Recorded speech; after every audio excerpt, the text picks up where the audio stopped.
تو اللہ کے رسول علیہ السلام کی برکت سے یہ تقریب جو ہے نا نکاح کی، یہ کوئی گھر بسانے کی بات نہیں تھی۔ آپ یقین جانیں ہمارے تصورات بھی بدل گئے، ہم سمجھتے ہیں کہ صرف گھر کا کام کرنے کے لیے ایک نوکرانی لے آئیں گے، نہ۔ اللہ کے پاک رسول علیہ السلام کی جب احادیث پڑھتے ہیں، حضور نے فرمایا ذات تزوج العبد فقد استکمل نصف، جب شادی ہوتی ہے بچے بچی کی تو اس کا آدھا دین مکمل ہو جاتا ہے۔ فلیتق اللہ فی نصف، باقی آدھے دین کی فکر کرے، یعنی نماز، روزہ، حج، زکوٰۃ، جہاد سارے وہ آدھے دین میں چلے گئے، اس کو تنہا فرمایا یہ آدھا دین۔ اور اسی لیے اللہ کے رسول علیہ السلام سے جب لوگوں نے کہا کہ میرے پاس ایک دینار ہے، سونے کا سکہ ہوتا ہے ڈالر سمجھ لیں، وہ جہاد فی سبیل اللہ میں دے دوں، ایک دینار سے غلام آزاد کر دوں، ایک مسکین کو دے دوں، اور ایک میں اپنی بیوی اور بچوں پر خرچ کروں، ایھا مدن عند اللہ، اللہ کے نزدیک ان میں سے سب سے زیادہ ثواب کس کا؟ اللہ کے رسول نے فرمایا اعظم اجرا الذی انفقت علی اہلک، تو نے اپنی بیوی پر جو خرچ کیا وہ اللہ کے سب سے زیادہ اس کا جہاد، غلام آزاد کرنا۔ اسی لیے نبی علیہ السلام نے فرمایا جو اپنے بال بچوں کو حلال کما کر کھلاتا ہے اللہ تعالیٰ اس پر بھی فرشتوں کو حکم دیتا ہے کہ صدقہ لکھ دے، صدقہ کا ثواب بھی اس کو دو، حالانکہ پال اپنے بچے رہا۔ تو اسلام میں یہ عین عبادت ہے، اسی طرح جس طرح ہم مسجد میں جا کر نماز ادا کریں، اس سے بھی اعلیٰ عبادت ہے، بشرطے کہ ہم نہ جو کچھ نبی علیہ السلام نے اس خطبے میں آیتیں پڑھی میں نے آپ کے سامنے تلاوت کی ان کا خیال رکھیں۔ اللہ فرماتا ہے ان میں 5 بار آیا اتقوا اللہ، اللہ سے ڈرنا۔ آپ دیکھ رہے ہیں کہ ہم سب، یہ عزیز و قریب ان کی طرف سے ہمارے بھی ہیں، ہم سب بے بس ہو جائیں گے، میں بھی، ملک صاحب بھی، کسی کے بس میں کچھ نہیں رہے گا۔ جب بچہ قبول کہہ دے گا ہمارے ہاتھ سے سب کو نکلے۔ اب اس پر اور بچی پر ہے ذمہ داری، اگر یہ سمجھ کر کے ہم نے اللہ کے نام پر یہ اقرار کیا تھا نبھا دیں تو اس سے بہتر کوئی شے نہیں۔ اللہ فرماتا ہے یصلح لکم اعمالکم، میں تمہاری زندگیاں سنوار دوں گا، گارنٹی دیتا ہے، ویغفر لکم ذنوبکم، تھوڑی بہت غلطیاں بھی ہوں گی معاف کر دوں۔ اتنا بڑا ہے، اور اللہ کے رسول علیہ السلام نے جو اس کے بارے میں فضائل بیان فرمائے کہ نکاح اللہ کے ہاں بہترین بات، جو بغیر نکاح کے مرتے تھے آپ نے فرمایا یہ بدترین مردے ہیں۔ تو نکاح سمجھے عبادت ہے جو بیٹا کرنے لگا اور میری بچی، مگر اس بارے میں 1-2 باتیں دہرا دوں گا آپ کی حیات طیبہ میں۔ ایک بات تو یہ یاد رکھنی چاہیے مسند احمد میں کہ رسول کریم علیہ السلام کے پاس مدینہ کے انصار کے کچھ لوگ آئے، ان کا ہی شہر تھا، باغ ان کے تھے، انہوں نے کہا اللہ کے رسول ہمارا ایک اونٹ تھا، اس اونٹ پر ہم پانی سپلائی کرتے تھے لوگوں کے گھروں میں، اس کی مزدوری لیتے تھے، کنواں بھی وہ رہٹ چلاتا تھا، وہ سرکش ہو گیا، اب وہ نکیل نہیں ڈالنے دیتا، کاٹنے کو دوڑتا، بے بس ہو گیا، ہمارا سارا کاروبار معطل ہو گیا، فصلیں سوکھ گئی۔ تو نبی علیہ السلام نے فرمایا چلو، جب کا دروازہ کھولوں نے کہا یا رسول اللہ ویسے ہی ہو گیا، کاٹ کھائے گا، آپ نے فرمایا چھوڑو اس بات۔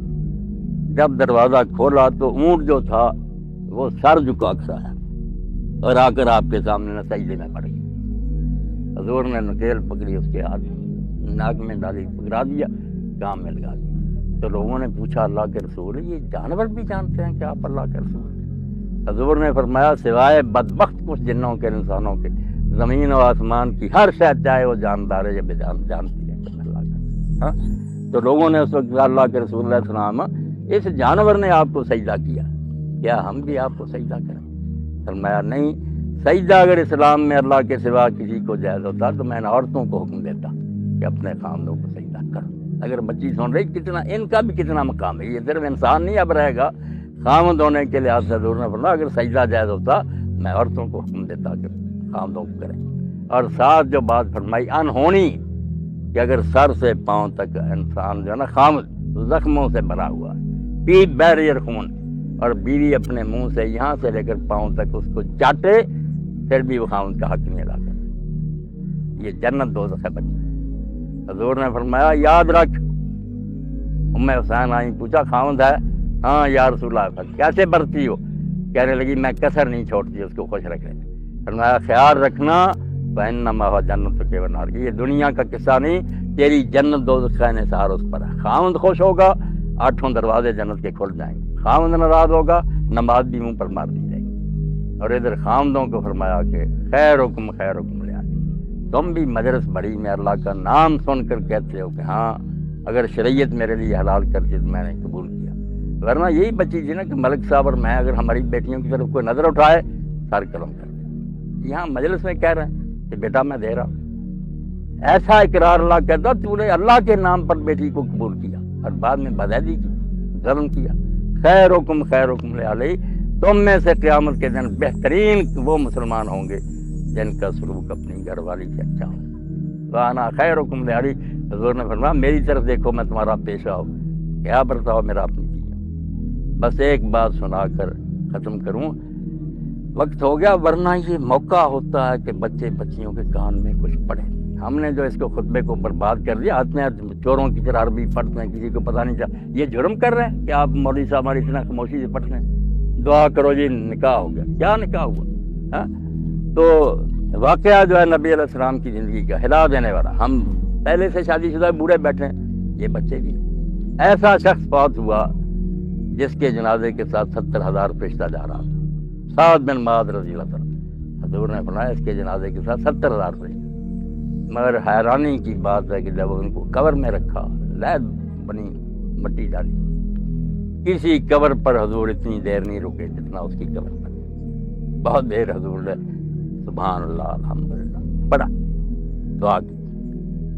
بعد میں لوگوں نے پوچھا حضرت امام جعفر صادق سے کہ حضور نے اس کے ساتھ یہ سلوک کیوں کیا؟ یہ تو نبی علیہ السلام نے ہی بتا دیا. جب لوگوں نے پوچھا کہ آپ اتنی دیر سر, فرمایا قبر نے اس کو دبانا شروع کر دیا تھا, میری دعا کی برکت سے اس کی وجہ. تو آپ کہہ لو 70,000 فرشتہ چل رہا پر قبر نے دبانا شروع کر دیا. اور ساتھ ہی فرمایا کہ اگر کوئی قبر کے دبانے سے بچتا 7 بچہ, اس سے اونچا آدمی کوئی مرے گا. مگر امام جعفر صادق نے فرمایا یہ لوگ جو کہتے ہیں نا کہ پیشاب سے پرہیز, بیوقوف لوگ. اتنا بڑا صحابی پیشاب کا پرہیز کیوں نہیں کرتا؟ صرف ہے کہ خلق جو تھا اس میں شیرینی نہیں, بیوی سے بات کرنے میں نرمی نہیں کی, تلخ لہجے میں بات کرتا. اللہ نے پکڑ لیا کہ بیٹیوں کو اپنے باپ کے گھر میں روٹی نہیں ملتی, وہ کیوں اپنا وطن چھوڑ کر آتی ہیں؟ اگر انہیں ڈانٹے ہی سننی ہے تو کیا ان کی زندگی کا ہوتا ہے؟ اس لیے پکڑا گیا کہ ساری نیکیاں تجھ میں تھیں, مگر یہ نہ سکا کہ پرائی بیٹی کے ساتھ میں نرمی کے ساتھ بات کروں. اس لیے اللہ کے رسول علیہ السلام کی باتیں ہم سنیں نا اور اپنے دل میں بٹھائیں. یہ دنیا ہماری جنت بن جائے, یہاں سکون کی زندگی ہو, مزے ہی مزے. مگر کلمہ کو کہلا کر جب ہم حضور کی باتوں کا کوئی لحاظ نہیں کرتے, یہ بھی دنیا ہمارے لیے جہنم بن جاتی ہے. آگے بھی سلسلہ. تو میری دعا ہے کہ یہ رشتہ اللہ تعالیٰ دونوں خاندانوں کے لیے مبارک کرے, ان میں محبت اور الفت کا باعث بنے, پہلے سے بھی زیادہ ان کا پیار بڑھے, اور یہ دونوں بچے بچیاں اللہ تعالیٰ ان کو اس دنیا میں بھی خوشیاں دکھائے اور آخرت میں بھی ان کو اللہ تعالیٰ کامیابی نصیب کرے. وآخر دعوانا الحمدللہ رب العالمین وصلی اللہ علی محمد وآلہ. ختم سے آگے ہی ہو گیا. آپ نے کیا کر رہے ہیں؟ نہیں آپ نے سنا نہیں, فکر ہی میں نے مکمل کر لی. یہ ہے نا عجیب لوگ. الحمدللہ رب العالمین والصلاۃ والسلام علی. ہاں ایجاب کفر ہے, حیران ہو گئے. بیٹا فخر حیات, میں نے آپ کا نکاح مختصر ہی ہے, وہ لمبا مولوی نے کر لی. 3 بار پوچھتے ہیں, بالکل جعلی. کوئی فرقے کا مولوی اپنی کسی کی کہاں 3 بار, اور کلمے وغیرہ پڑھاتے ہیں. جو نہیں دین میں وہ دین بنا لیا. صرف ایک ہی قرار ہے, بیٹا کہہ دے اسپیکر ہے اس میں سے آپ نے قبول کیا نا, تاکہ سب سن لیں. بیٹا فخر حیات, میں نے تیرا نکاح غلام شبیر صاحب کی بیٹی طاہرہ عباس کے ساتھ 1000 روپیہ حق مہر مقرر کر کے جو ادا کر دیا گیا, کر دیا. آپ نے یہ نکاح قبول کیا؟ قبول کیا. قبول کیا. مبارک کرے اللہ, خوشیاں دکھائے. الحمدللہ رب العالمین. مطمئن اور خوشحال زندگی کی شرائط. خدا کی حکمت کی نشانیوں میں ایک نشانی یہ ہے کہ اس نے تمہارے لیے تم ہی میں سے جوڑے پیدا کر دیے, یعنی مرد کے لیے عورت اور عورت کے لیے مرد. لیکن خدا نے ایسا کیوں کیا؟ اس لیے کہ تمہاری زندگی میں 3 چیزیں پیدا ہو جائیں. جن 3 چیزوں